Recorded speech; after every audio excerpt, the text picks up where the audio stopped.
গাজার দক্ষিণাঞ্চলীয় শহর খান ইউনিসের নাসের হাসপাতালের গণকবর থেকে ৩ শতাধিক ফিলিস্তিনির মৃতদেহ উদ্ধার করা হয়েছে।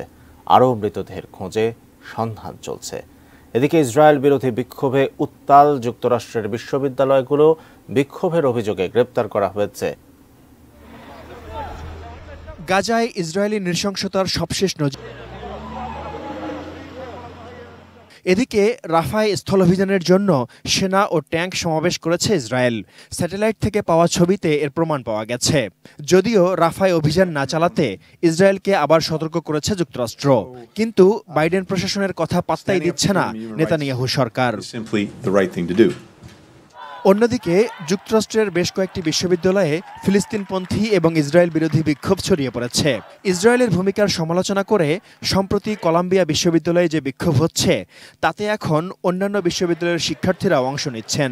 ইয়েল বিশ্ববিদ্যালয়, new York university, MIT, Tufts বিশ্ববিদ্যালয়, এমারসন কলেজ সহ বিভিন্ন ক্যাম্পাসে তাঁবু খাটিয়ে অবস্থান নিয়েছেন বিক্ষোভকারীরা। Shaon Mahfuz, desk report, ATN news.